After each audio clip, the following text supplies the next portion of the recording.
Igreja Cristo é Vida, a sua cidade refúgio. De Roma, Epístola aos Romanos, capítulo 4, versículo 1. E o tema da nossa mensagem nesta manhã é a fé que teve Abraão. Que pois diremos ter alcançado Abraão, nosso pai, segundo a carne? Porque se Abraão foi justificado por obras, tem de que se gloriar, porém não diante de Deus. Pois que diz a Escritura, Abraão creu em Deus, e isso lhe foi imputado para a justiça. Versículo 16.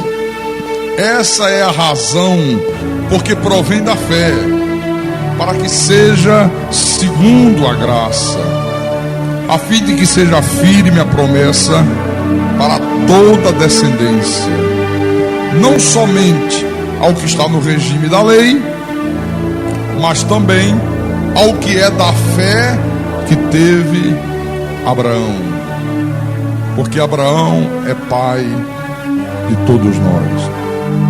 Diga graças a Deus. Meus irmãos, amado de Deus, pedra que vive. Então a Bíblia diz que Abraão teve uma fé.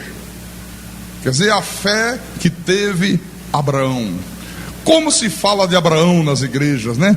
Como que Abraão é falado, como que Abraão é comentado, como que Abraão é dado como exemplo de um homem de fé, de um homem que foi muito abençoado por Deus, de um homem que experimentou na sua vida a provisão de Deus, e verdadeiramente experimentou. Não tenho nenhuma dúvida quanto a isso. Abraão, o nosso pai na fé, ele foi um homem muitíssimo abençoado por Deus. Durante toda a vida de Abraão, olha, ele experimentou, ele viu Deus se manifestar de uma forma miraculosa na sua vida. Ele viu Deus livrar a mulher dele das mãos do faraó no Egito. Você lembra daquela história? Pegou a mulher de Faraó, colocou lá no harém, e Deus teve que intervir de uma forma sobrenatural para que não acontecesse um mal maior. Quando Abraão se separou de Ló, você sabe que Deus honrou Abraão de uma forma extraordinária. Deus concedeu a Abraão a posse de toda a terra. Toda a terra passou a ser de Abraão. A Bíblia diz que Deus entregou os seus adversários nas suas mãos. Abraão, nosso pai na fé, era um homem já muito idoso, era um homem já de 100 anos, a sua mulher Sara tinha 90 anos, e o maior desejo que esse homem tinha era ter um herdeiro. Ele não tinha um herdeiro. O único herdeiro que ele possuía era o Damasceno Eliezer, era um escravo que tinha na sua casa. Ele não tinha filhos, Sara era estéril. Quantos desejos você deve ter na tua vida? Qual o desejo que você tem hoje aí no teu coração? Desejo de ter um bom emprego, desejo de ver a paz na tua casa, desejo de ser curado de uma doença, de uma enfermidade, desejo de ter prosperidade, desejo de ver os teus sonhos se tornando realidade, desejo de passar a viver uma vida por cima, nunca por baixo, de ser cabeça e não cauda. Qual é o teu desejo? Este homem aqui tinha um desejo intenso de ser pai de uma criança, de ter um filho. E mesmo sendo velho, mesmo ele tendo uma mulher estéril, Deus fez com que de uma forma miraculosa nascesse Isaac. Olha quantas bênçãos, quantos milagres Deus fez acontecer na vida de Abraão. Então nós podemos afirmar que Abraão, ele experimentou toda a provisão de Deus na sua vida. Abraão experimentou os milagres de Deus na sua vida. Mas por que Deus fez tudo isso na vida de Abraão? Porque Abraão viveu pela fé. Abraão tinha uma fé, está aqui escrito. Mas também ao que é da fé que teve Abraão. Quer dizer que Abraão teve uma fé. Então nós falamos muito de Abraão, nós nos regozijamos, nós ficamos maravilhados com o que Deus fez na vida deste homem aqui, mas muitas das vezes nós nos esquecemos de uma coisa. Fala-se que Abraão teve muita fé, e realmente teve. Olha, Abraão é o pai da fé. Abraão creu em Deus. E às vezes as pessoas imaginam que ter fé, que crer em Deus, é apenas a pessoa abrir a boca e confessar: eu creio. Oh, não, eu creio muito em Deus. Não, eu tenho muita fé em Deus. Oh, eu creio muito em Jesus. Olha, todo mundo fala isso. Os crentes falam isso, os da lei falam isso, os da graça falam isso, os católicos falam isso, os espíritas falam isto. Então que fé é esta aqui que teve Abraão? Será que Abraão abria a boca e dizia: eu creio em Deus? E Deus disse: olha, ele está dizendo que crê em mim, por causa disso eu vou abençoá-lo sobremaneira. Não. Irmãos, quando a Bíblia fala de fé, você não pode esquecer que fé e obediência andam juntas. Não se pode ter fé sem obediência, e não se pode ter obediência sem se ter fé. Então, na realidade, quando a Bíblia diz da fé que teve Abraão, ela está dizendo da obediência que teve Abraão. Porque Deus jamais iria fazer o que fez na vida deste homem aqui, se ele não fosse um homem obediente a Deus. A diferença de Abraão, quando a Bíblia diz que Abraão teve uma fé, é que Abraão teve uma obediência a Deus. Deus só vai, meus irmãos, satisfazer os desejos do teu coração. Deus só vai agir de uma forma sobrenatural na tua vida. Deus só vai fazer milagres acontecer na tua vida se você viver a mesma fé que teve Abraão. Se você for um homem, uma mulher obediente a Deus. Porque se ficar só abrindo a boca e dizer eu creio, eu creio, eu creio, não funciona. Não funciona. As promessas de Deus, e a Bíblia está aqui de Gênesis a Apocalipse, cheia delas, só vão se cumprir na nossa vida se nós formos pessoas obedientes a Deus. Se nós formos obedientes a Deus. Deixa eu mostrar para você isto. Vamos lá em Gênesis. Eu cada vez que leio a história deste homem, eu fico mais apaixonado ainda por ela. Gênesis capítulo 12. Vamos ver como é que foi essa história da fé que teve Abraão. Vamos ver. Gênesis capítulo 12, versículo 1. Vamos assim: ora, disse o Senhor a Abraão: sai da tua terra, da tua parentela e da casa de teu pai, e vai para a terra que te mostrarei. De ti farei uma grande nação, e te abençoarei, e te engrandecerei o nome, se tu uma bênção. Abençoarei os que te abençoarem, e amaldiçoarei os que te amaldiçoarem. Em ti serão benditas todas as famílias da terra. Olha quantas promessas de Deus aqui para esse homem. Quais são as promessas de Deus para a nossa vida hoje? Oh, se passares pelas águas, não te afogarás. Se passares pelo rio, não te submergirás. Se passares pelo fogo, não te queimarás, nem a chama arderá em ti. Caiu 1000 ao teu lado, 10.000 não sei aonde, tu não serás atingido. Somente com os teus olhos verás e contemplarás o castigo dos ímpios. Quantas coisas, quantas promessas tem aqui na Bíblia Sagrada. Olha quantas promessas Deus fez a este homem aqui. Mas o que eu quero que você perceba é que a promessa de Deus para Abraão, todas essas promessas aqui, elas estavam condicionadas à obediência que ele tivesse à ordenança de Deus. Qual foi a ordenança de Deus? Qual foi o mandamento de Deus neste momento aqui para a vida deste homem? Sai da tua terra, sai da tua parentela, sai da casa de teu pai e vai para uma terra que eu te mostrarei. Eu pergunto: se Abraão não tivesse saído da sua terra, não tivesse saído do meio da sua parentela, se ele não tivesse saído da casa do seu pai, do meio da idolatria, do meio do paganismo, do meio da incredulidade que reinava lá nessa terra, se ele não tivesse saído, se ele não tivesse ido para uma terra que nem ele mesmo sabia onde ficava, eu pergunto: Deus poderia cumprir na vida deste homem essas promessas aqui? Poderia ou não poderia? Não. Por que Deus cumpriu, pastor? Porque Abraão obedeceu a Deus. Abraão obedeceu a Deus. As promessas de Deus, irmãos, só vão se cumprir na tua vida se você obedecer a Deus. Você pensa que só porque vem à igreja e traz uma Bíblia e ouve o pastor pregar uma mensagem que te agrada, que satisfaz você, que deixa você feliz, e você diz amém, balança a cabecinha e depois vai embora para casa e que Deus vai te abençoar? Não. Deus requer obediência. Leia o versículo 4. Olha como ele obedeceu a Deus. Versículo 4. Partiu, pois, Abrão, como lhe ordenara o Senhor, e Ló foi com ele. Tinha Abrão 75 anos quando saiu de Harã. Então você está percebendo que Abraão foi um homem obediente a Deus. Abraão obedeceu a Deus, olha, sem se preocupar com as consequências.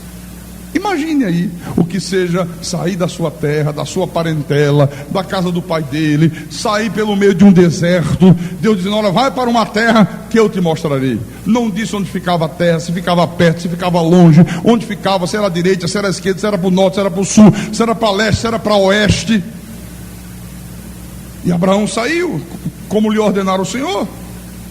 Ele não se preocupou com as consequências. Você sabe qual foi a única coisa com que Abraão se preocupou nessa hora aqui? Com a obediência a Deus.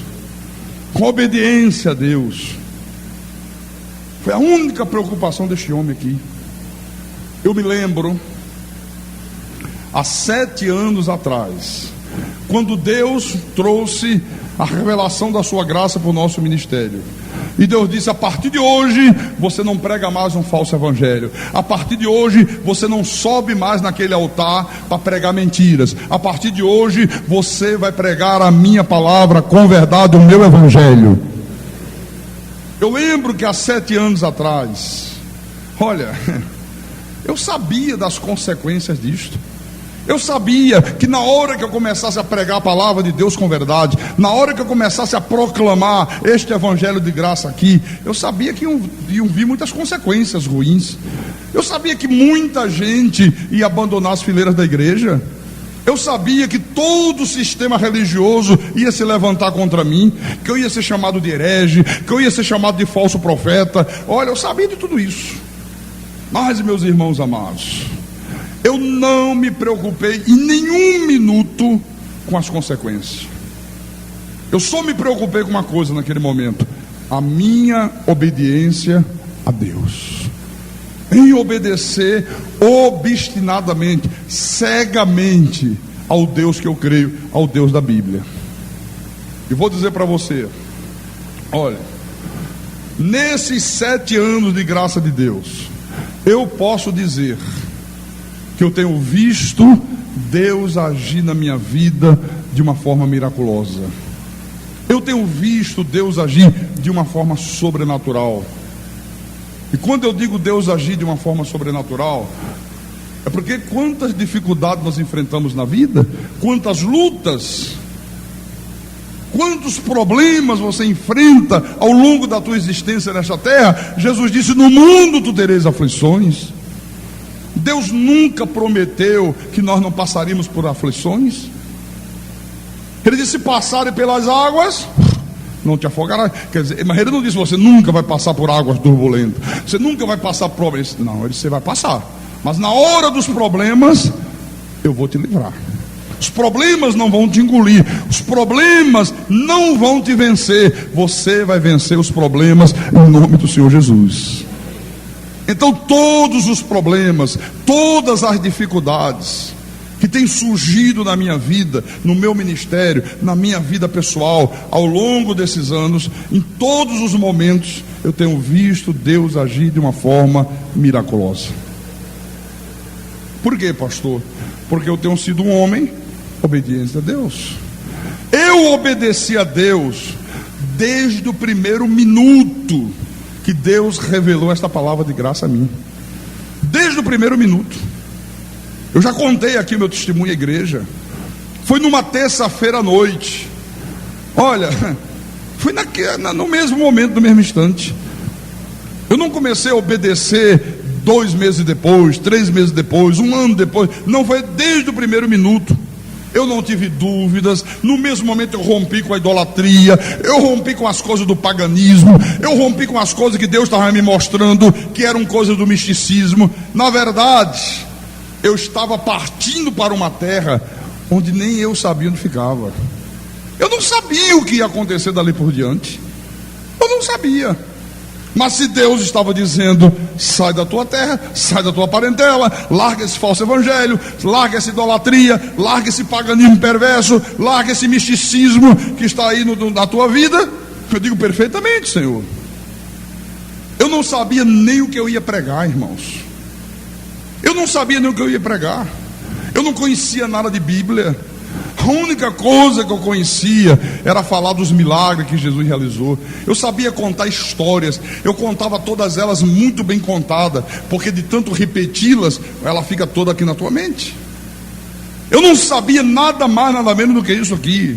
Mas na hora que eu tomei a decisão, na hora que eu obedeci a Deus, o Espírito de Deus foi me guiando pouco a pouco a toda a verdade de Deus. Por isso eu prego hoje o Evangelho da Graça. Hoje nós estamos aqui, hoje nós temos uma igreja edificada sobre rocha, hoje nós temos experimentado esta provisão sobrenatural de Deus. Então a verdade, irmãos, é que Deus age na nossa vida, Deus se manifesta na tua vida, Deus faz milagres acontecerem na tua vida, sinais, prodígios extraordinários, enquanto você permanecer obediente à palavra. Esta é a fórmula. Eu estou te dando a fórmula nesta manhã, para que tu possas ver Deus agir de uma forma sobrenatural na tua vida, para que tu possas ver Deus agir na tua vida da mesma forma que Ele agiu na vida de Abraão. Aqui está o segredo. Eu vou dar alguns exemplos para você ver que é exatamente como o pastor está falando. Abre Deuteronômio, por favor. Deuteronômio, capítulo 28.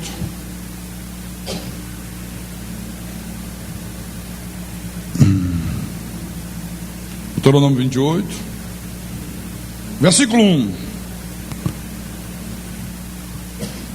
O Senhor disse assim para o povo hebreu: se atentamente ouvires a voz do pastor da igreja, do concílio, da convenção, não, esquece. Aquilo que é pensamento particular do pastor não vale nada. Aquilo que é oriundo de uma convenção e que não está em linha com a Bíblia, pode jogar no lixo, não serve. Ele está dizendo: se atentamente ouvires a voz do Senhor teu Deus, tendo cuidado de guardar todos os seus mandamentos, não é alguns, todos, que hoje te ordeno, o Senhor teu Deus te exaltará sobre todas as nações da terra. Então Deus disse: olha, se você tiver o cuidado de ouvir a minha voz, se você tiver o cuidado de guardar todos os meus mandamentos. Quando é que você ouve a voz de Deus? Será que Deus não tem falado com você aqui todos os cultos?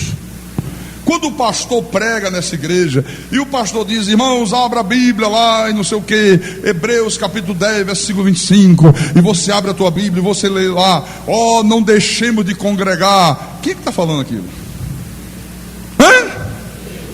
É Deus ou não é Deus? E por que muitos de vocês não dão ouvidos a Ele? E por que muitos de vocês que estão aqui não têm dado ouvidos a Deus? Então Deus disse: olha, se vocês derem ouvido à minha voz, se vocês tiverem o cuidado de guardar todos os meus mandamentos, então eu vou exaltar vocês sobre todas as nações da terra. Vocês vão estar sempre por cima, nunca por baixo. Os vossos inimigos serão derrotados na tua presença. Eu vou fazer coisas grandes nas vossas vidas. Mas Deus deixa bem claro aqui que Deus só faria isto se houvesse da parte deles o quê? Obediência. Não é isso que está escrito aqui ou não é? Se atentamente ouvires a voz do Senhor.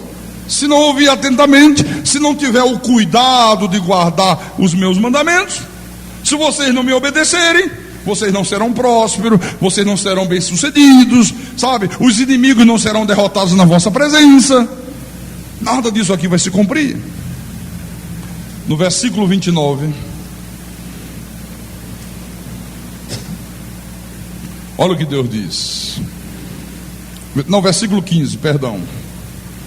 Será, porém, que se não deres ouvidos à voz do Senhor teu Deus, não cuidando de cumprir todos os seus mandamentos e os seus estatutos que hoje te ordeno, então virão todas essas maldições sobre ti e te alcançarão.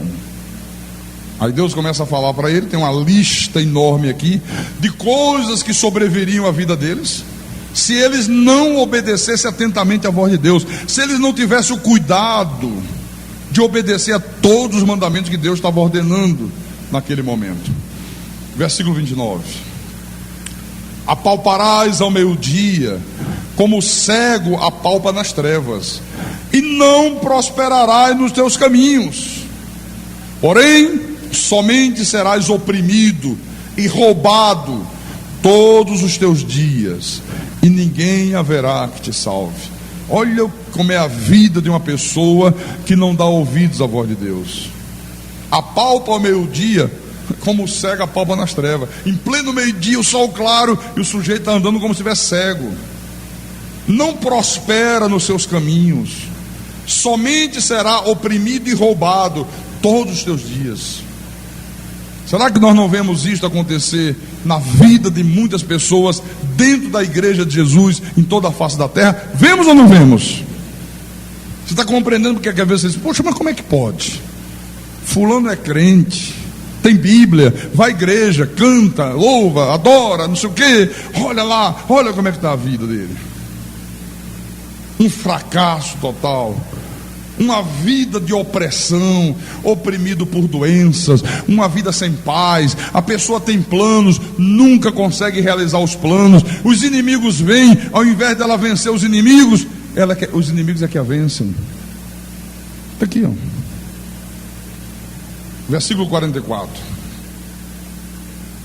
Versículo 43.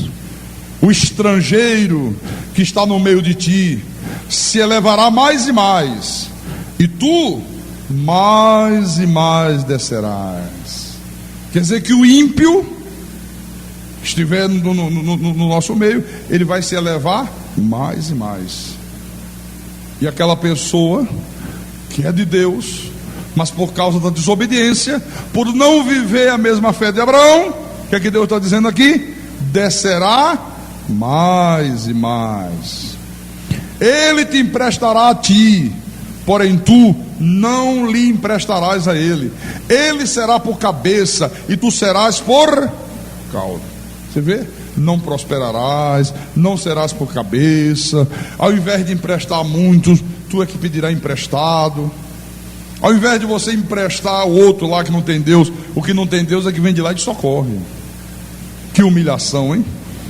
Capítulo 29, versículo 9.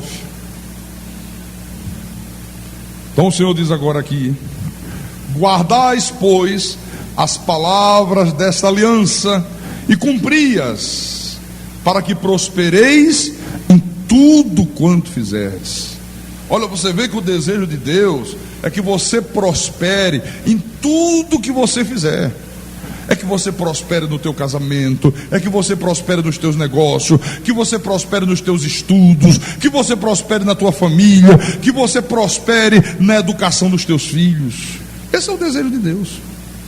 O desejo de Deus, meus irmãos, é se manifestar de uma forma miraculosa, de uma forma sobrenatural, em todas as áreas da tua vida. Esse é o desejo de Deus. Mas Deus, para se manifestar desta forma, como Ele se manifestou na vida de Abraão, Ele não vai se manifestar desta forma, não é porque as pessoas fazem sacrifício, não é através de sacrifícios da lei não é através de jejum, não é porque a pessoa fica fazendo muitas vigílias, não é porque a pessoa fica 12 horas de joelho no chão orando, até fazer calo no joelho, como faz os crentes da lei.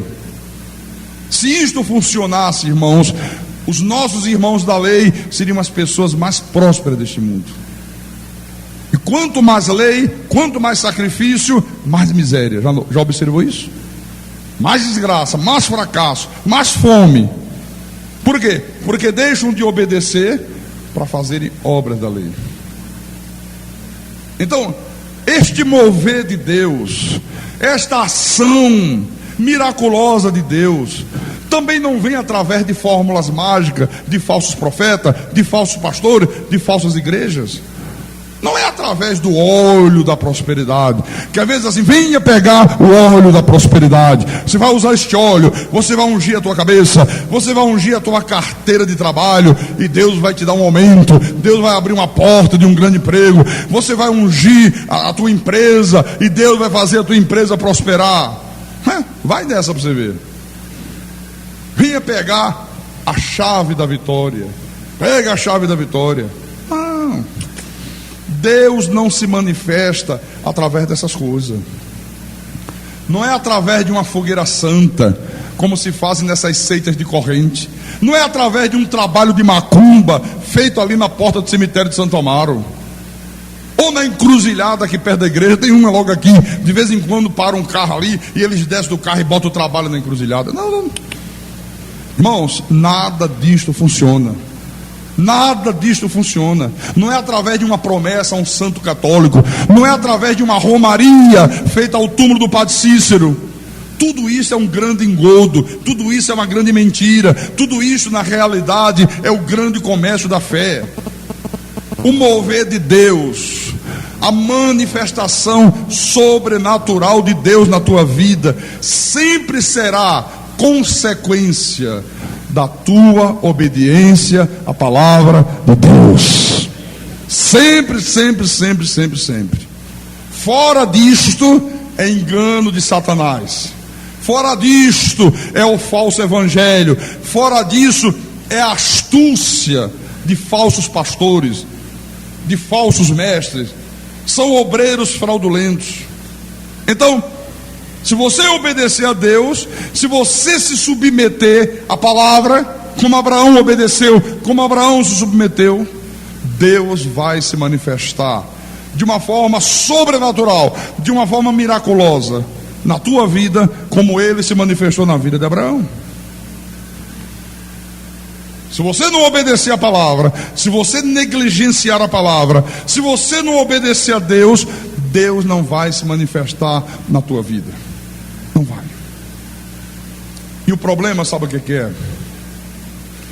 É que normalmente, quando as pessoas querem negligenciar a palavra, quando elas não estão dispostas, né? Por isso que Deus diz, ó, tendo todo cuidado, toda disposição, todo esforço, toda boa vontade em guardar os mandamentos e obedecer a palavra. Quando as pessoas não têm esse todo cuidado, quando elas não têm todo esforço, né, para guardar a palavra, para obedecer a palavra, elas começam a apresentar desculpas para Deus. E elas começam a ficar catando desculpa. Eu estava atendendo os irmãos no gabinete, e eu estava dizendo exatamente isso para eles, né? Eu estou dizendo, não, irmão, deixa eu abençoar vocês, deixa eu orientar vocês, deixa eu aconselhar vocês. Porque os irmãos disseram, pastor, olha, nós nos mudamos, nós estamos distantes, nós fomos morar em Camaragibe, está uma dificuldade muito grande para vir à igreja, porque a dificuldade maior é o transporte. Eu digo, não é. Eu falei, não é o transporte. Não é o transporte. Pessoa vir à igreja 2 dias na semana, não é isso que vai alterar nada, meu irmão, absolutamente nada. Eu digo, não é. Eu digo, o problema é que vocês têm que se conscientizarem, que tem que vir, que tem que obedecer, que tem que se alimentar da palavra da verdade, que não vai encontrar esta palavra em igrejas de lei, e obedecer a palavra. Porque se fosse apegar a desculpa, todos nós temos milhões e milhões de desculpas para apresentarmos a Deus. Ou não temos? Temos. Então às vezes a desculpa, pastor, sabe o que é, pastor? É que quando chove fica difícil de chegar à igreja. Interessante, né? Eu falava ontem, isso à noite, com o pastor Wilson. O pastor Wilson foi lá em casa ontem, ele e a esposa dele, nós ficamos lá algumas horas conversando. Eu estava falando exatamente isso para ele. Eu digo, olha, pastor, tudo isso são desculpas que as pessoas usam. Porque você já chegou alguma vez aqui à igreja? Em todos esses anos que você está ouvindo a graça, e alguma vez você chegou aqui e disse, pastor não está não, o que houve? Ele não conseguiu chegar à igreja. Não deu para ele chegar, está chovendo, não tem culto, vamos voltar todos para casa. Já aconteceu isso alguma vez aqui? Como é que eu consigo chegar a todos os cultos?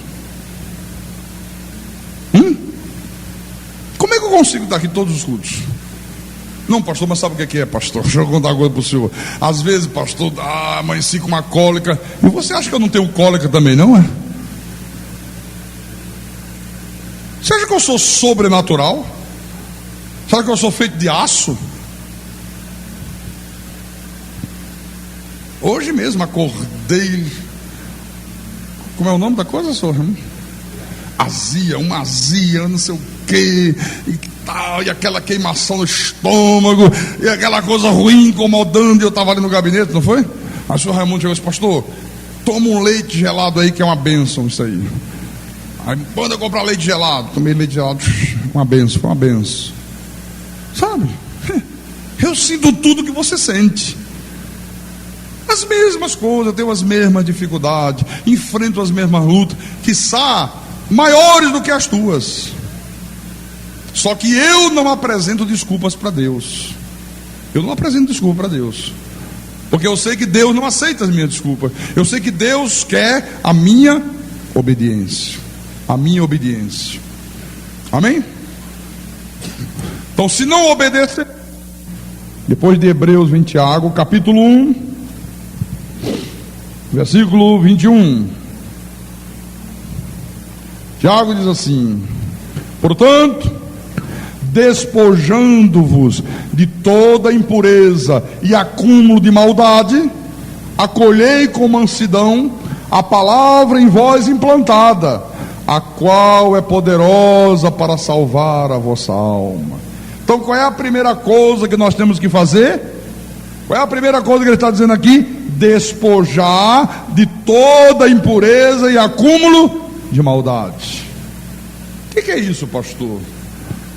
A mentira, a desonestidade, a prostituição, o adultério, são os vícios. Deus está dizendo, se despoje de tudo isso. É a bebida alcoólica, e é o cigarro, sabe? Às vezes é aquele espírito de avareza, aquele espírito de ganância. Às vezes é aquela pessoa que se ira com tudo, aquela pessoa irada, aquela pessoa que quando é contrariada em alguma coisa, sabe, se ira, e só falta voar no pescoço do outro e beber o sangue. Então Deus está dizendo, olha, primeiro de tudo, vocês têm que se despojar de tudo isso. Tira todas essas coisas da tua vida de uma vez por todas. Depois que você fizer isso, ele diz, acolhei com mansidão a palavra em vós implantada. Como é que eu acolho com mansidão, pastor? A palavra que está sendo implantada na minha vida, a palavra que o irmão prega todos os cultos aqui na igreja. Como é que eu acolho com mansidão essa palavra? Olha, se submetendo à palavra, vivendo conforme a palavra. É assim que você acolhe, se submetendo a ela. Diz, olha, eu tenho que me submeter a essa palavra, não tem outra alternativa. Abraão, sai da tua terra. Perfeitamente, vou sair da minha terra. Não tem dúvida, não tem discussão, não tem desculpa. Deus, é o seguinte, eu creio no Senhor, eu bem que gostaria de sair, sabe? Mas o senhor vai entender, o senhor vai entender, né? Ó, minha mulher Sara não quer ir, Sara está contra, Sara disse que não vai de jeito nenhum, então eu não posso ir. Por mim eu iria, viu, Deus? Às vezes a esposa falta os cultos da igreja porque tem um marido incrédulo, e o marido reclama, lá vai você para a igreja de novo, você só quer saber de igreja, e você vai domingo de manhã, e você volta domingo à noite. Eu não estou gostando disso. Aí a esposa diz: pastor, é o seguinte, eu só venho à igreja agora um domingo de manhã, ou então à noite, porque meu marido, pastor, você precisa ver como ele reclama. Ô homenzinho chato, pastor, olha, mas ele pega no meu pé, que é um problema. Aí você obedece ao teu marido. O problema é que Deus também reclama quando você não vem. Então o teu marido de um lado reclamando porque você vem, e está Deus do outro dizendo: oh, não estou nada satisfeito porque você não está obedecendo a minha palavra. Eu pergunto: você vai se submeter a quem? Ao teu marido ou a Deus? Acolhei com mansidão a palavra em voz implantada. No versículo 22, Tiago diz: tornai-vos, pois, praticantes da palavra, e não somente ouvintes, enganando-vos a vós mesmo. Por isso que eu disse, olha, apenas frequentar os cultos da igreja não é suficiente. Não é suficiente. Se você vem aos cultos da igreja e você apenas ouve a palavra e você não pratica a palavra, o que Deus está dizendo aqui? Você está enganando a si mesmo. Você não está enganando a mim, você não está enganando teu marido, a tua esposa, o teu irmão de lado. Você está enganando a você mesmo. Está enganando a você mesmo. Porque, irmãos, de que adianta você vir à igreja e você ouvir Deus falar que você tem que amar, se você não ama? Não adianta nada, não tem serventia nenhuma. De que adianta você vir aqui à igreja e você ouvir Deus falar que você tem que congregar, que você tem que estar presente em todos os cultos da igreja, e você não está presente? Se você não obedece isto, adianta alguma coisa? Responda com sinceridade. Não, não adianta.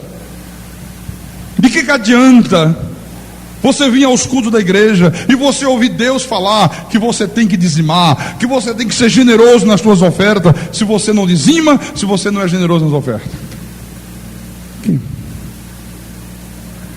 Por isso que hoje a igreja do Senhor Jesus Cristo está cheia de desobedientes.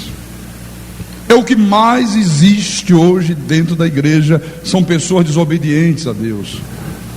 Pessoas que ouvem a palavra, mas não acolhem a palavra com mansidão, não se submete à palavra, não obedece a palavra, não praticam a palavra. Elas não negam a existência de Deus, não negam, mas na verdade elas vivem as suas vidas como se Deus não existisse.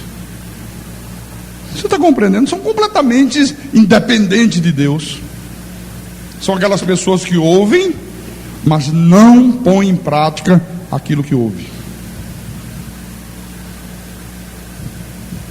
Às vezes a pessoa até defende ardorosamente as verdades da graça de Deus, aprova todas as pregações que o pastor faz, ora na igreja, canta lindos hinos de louvor a Deus, mas no dia a dia da vida, irmãos, não pratica a palavra. Você está compreendendo isso? A gravidade disso? Vem à igreja, ouve a pregação e diz amém, maravilha, oh mensagem maravilhosa, oh bênção de Deus. Vamos orar, aleluia, ora, vamos louvar, louva, adora, canta, levanta as mãos para o alto, faz tudo que tem direito na vida. Mas quando sai daquela porta para fora, no dia a dia da vida, não pratica a palavra. Não levam Deus a sério. Não levam Deus a sério. E aí, as pessoas que são de Deus e que agem desta forma, elas começam a serem muito parecidas com os filhos do diabo, com a semente da perdição. Porque quem age assim, quem ouve e não pratica, quem não leva Deus a sério, quem não acolhe a palavra, quem são? Os filhos do diabo, a semente da perdição, o joio, os lobos vestidos de ovelhas, né? Você está compreendendo isso? Então, meus irmãos, Deus quer Obediência. Deus quer obediência. Deus está conclamando a igreja a obediência. Às vezes eu fico muito triste aqui com a nossa igreja, que às vezes eu prego, eu gasto minhas cordas vocais, minha garganta, gasto as minhas energias. Às vezes Deus me usa dias e dias e dias preparando uma mensagem para a igreja, e eu trago a mensagem que Deus mandou, e às vezes eu olho assim e digo: caramba, cadê aquela irmã que ouviu a mensagem de manhã? Ele não está aqui à noite. Parece que quem falou aqui foi o Lula. Não foi o Lula que veio hoje de manhã para a igreja, foi a voz do presidente Luiz Inácio Lula da Silva.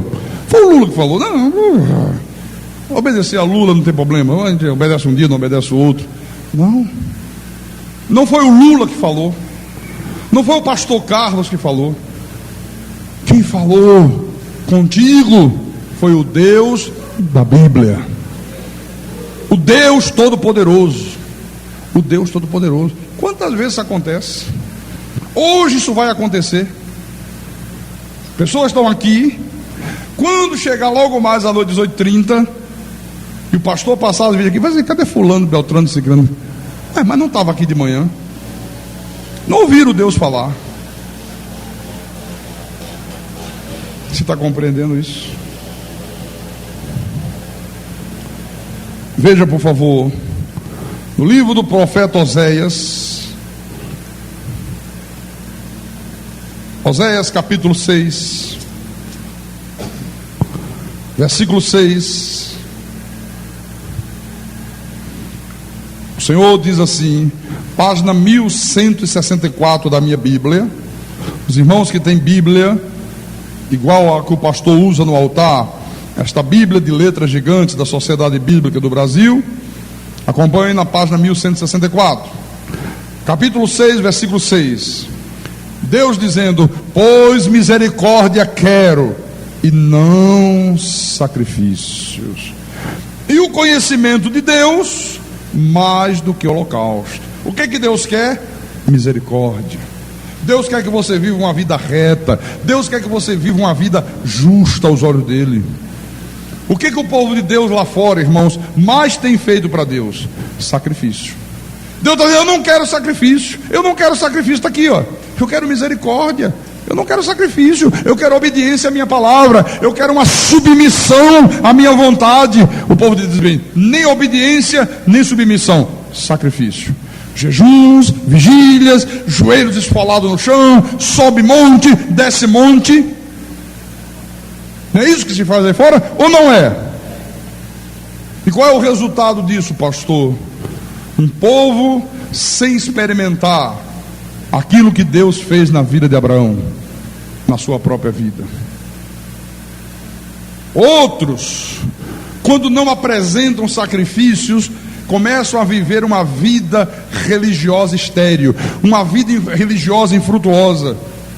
São aquelas pessoas que às vezes parecem que são crentes apenas no nome. Parece que vem à igreja às vezes apenas para acalmar a consciência. Vem à igreja, ouve a palavra, mas não se submete à palavra. Às vezes mentem, às vezes dissimulam. Às vezes são pessoas ainda cheias de ódio, cheias de rancor, ainda se misturam com as trevas. Vive uma vida religiosa estéril.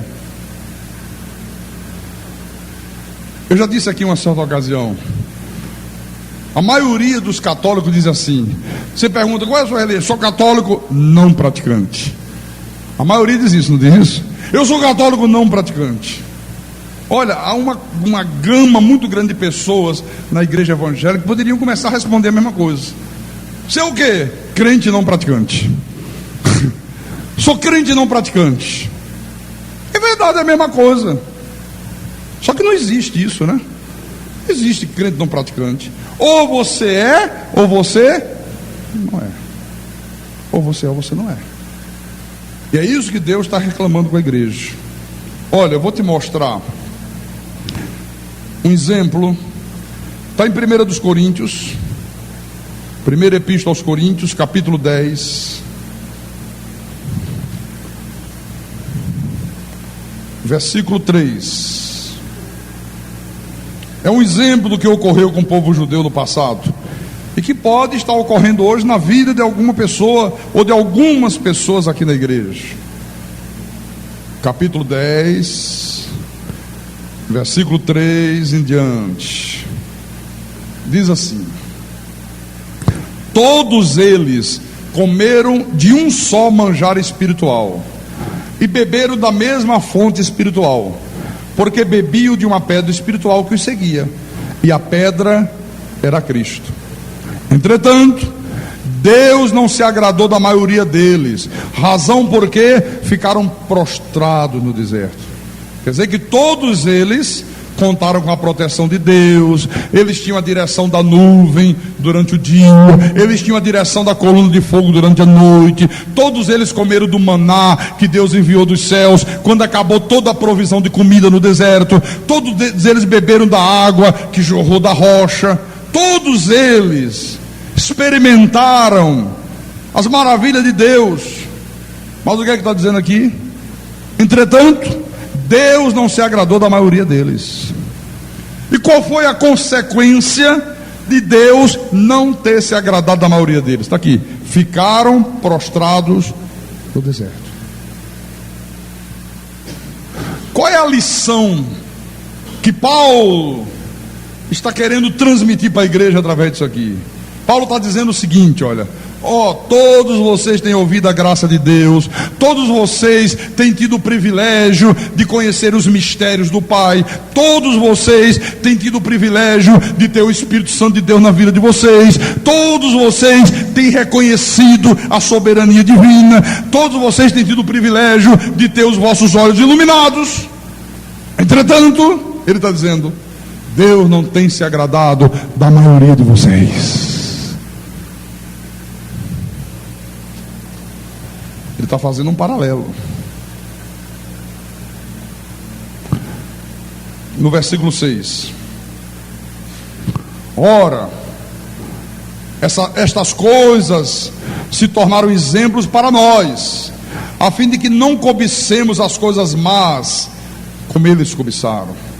Quer dizer que existem muitas coisas más, que quando nós passamos a cobiçá-las, destrói a espiritualidade do homem, impedem de Deus se manifestar de forma miraculosa na nossa vida. Ele diz, versículo 7, vamos ver quais são essas coisas más, né? Que eles cobiçaram, que são os pecados mais comuns, como se pode verificar hoje dentro da igreja.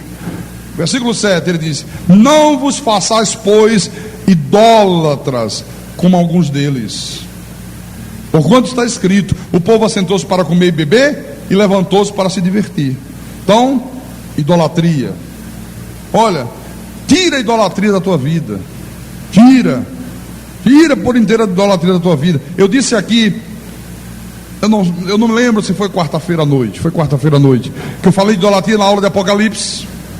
Quando você não ama a Deus de todo o teu coração, de toda a tua alma, de todas as tuas forças, você acaba dirigindo esse amor para alguma coisa ou para alguém nessa terra.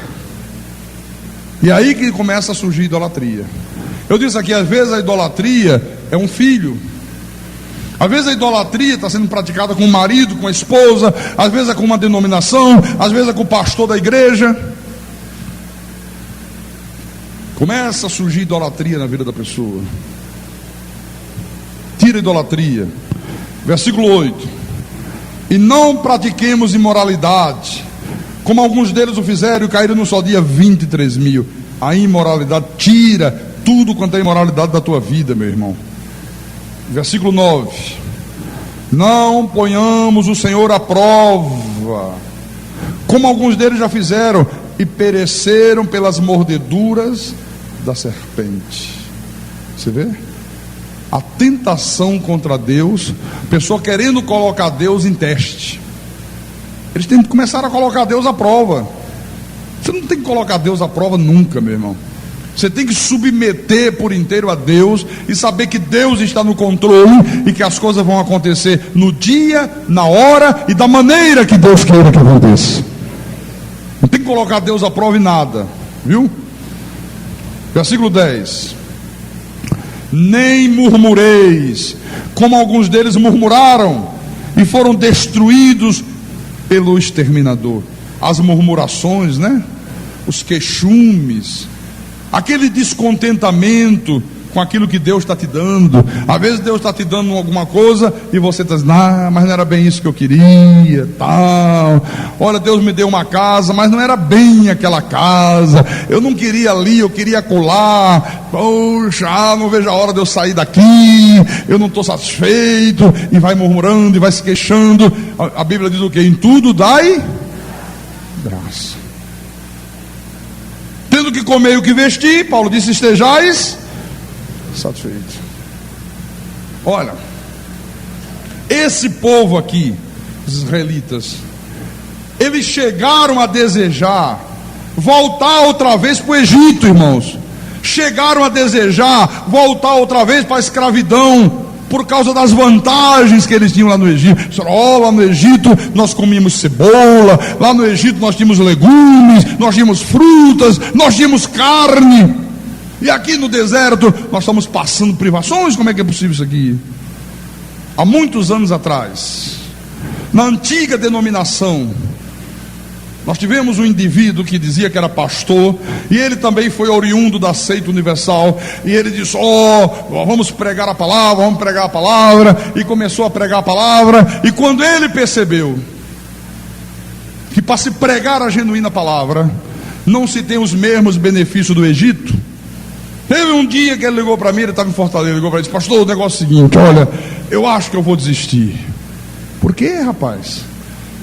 Mas sabe o que é? Porque quando eu estava lá no Egito, o meu cartão de crédito, eu podia ir no shopping com a minha mulher, ela podia escolher as melhores roupas, os melhores sapatos, se ela queria uma joia, eu tinha condições de dar a joia, e agora às vezes ela me pede uma roupa, eu não tenho dinheiro para comprar aquela roupa. Tem que esperar 2 meses, 3 meses para comprar roupa? Não é possível. E abandonou e voltou para o Egito. Sabe de quem eu estou falando, Ivanete? De quem é?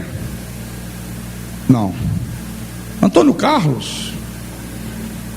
Lembra daquele indivíduo, Antônio Carlos? Que vive hoje por aí ainda com o negócio de corrente, do diabo, do inferno, de Satanás. Então, quanta idolatria, meus irmãos, nós vemos nos dias de hoje. Só que hoje a idolatria, às vezes é de uma maneira requintada, às vezes a idolatria hoje se manifesta dentro da igreja de uma maneira sutil, às vezes é a idolatria pela denominação, às vezes é a idolatria pelo pastor. Não é o pastor Carlos. Pastor Carlos vai viajar segunda para Fortaleza, é segunda, né? Aí chega quarta-feira, 1/3 da igreja está aqui. Eu disse quarta-feira à noite, olha, eu admiro muito o respeito, o amor, a consideração que você tem por mim. Fico muito feliz com isso.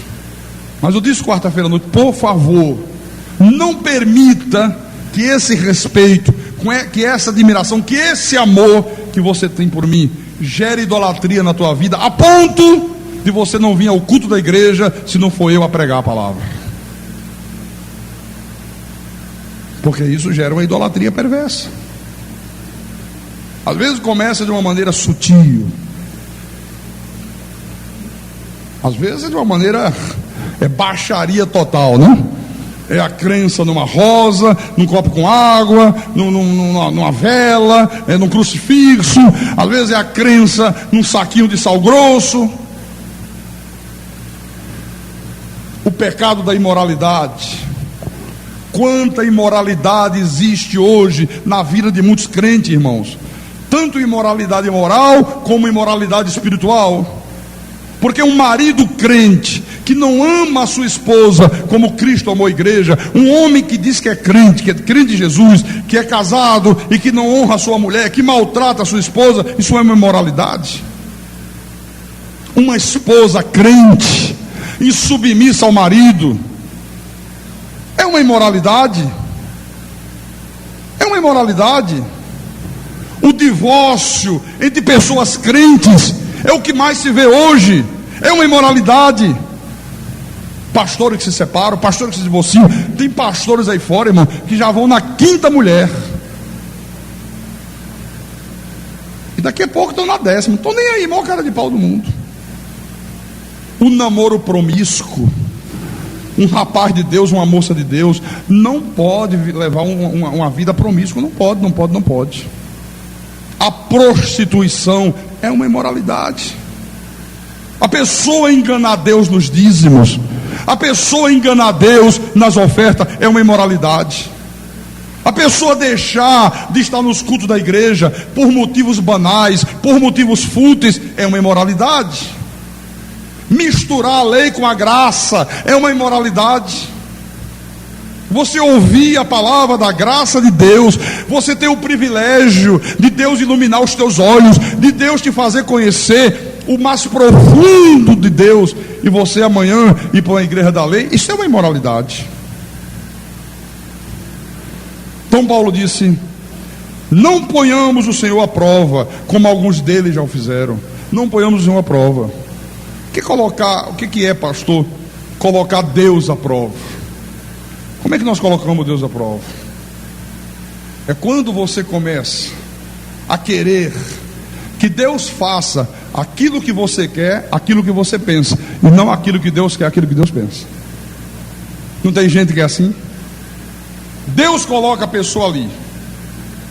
Irmão vai fazer parte do coral da igreja. Irmão tem uma boa voz, vem para cá para o coral. O irmão vem.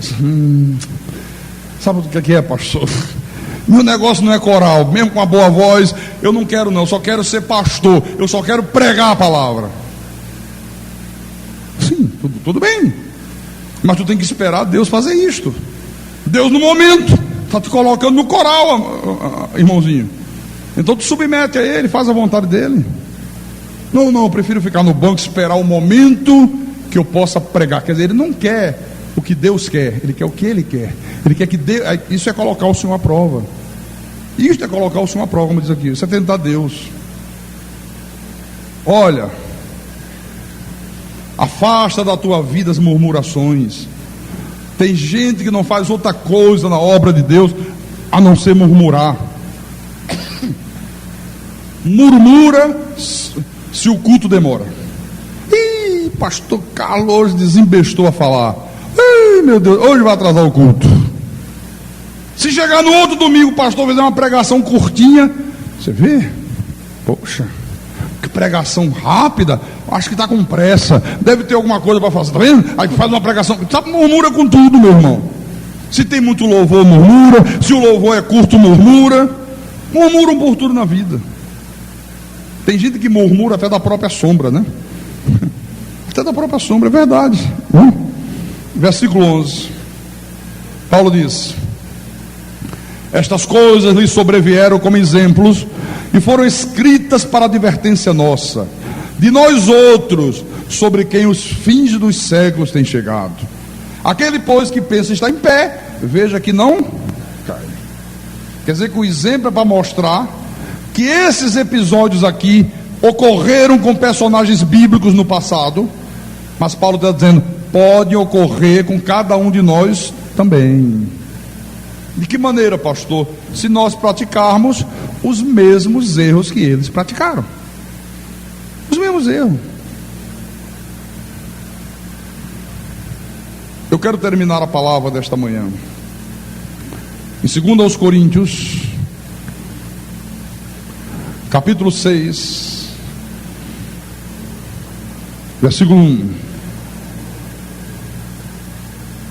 A palavra diz: e nós, na qualidade de cooperadores com Ele, também vos exortamos a que não recebais em vão a graça de Deus. Não receba em vão a graça de Deus. Você não pode ouvir a palavra da graça, você não pode compreender a palavra da graça e continuar vivendo uma vida de desobediência a Deus. Não pode, absolutamente não pode.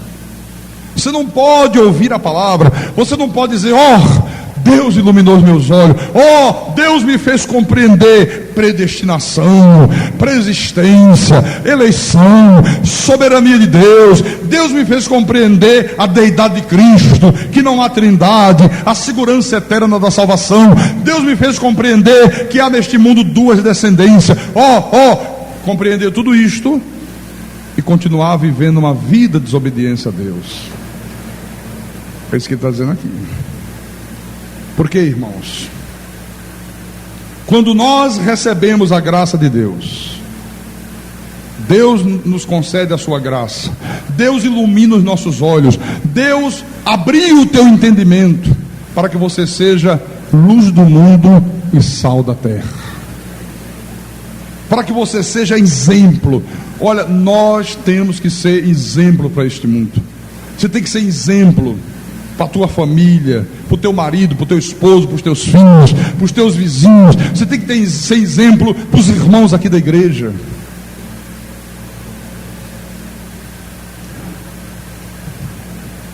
O pastor está pregando às vezes aqui que domingo é o dia do Senhor, não pode profanar o domingo.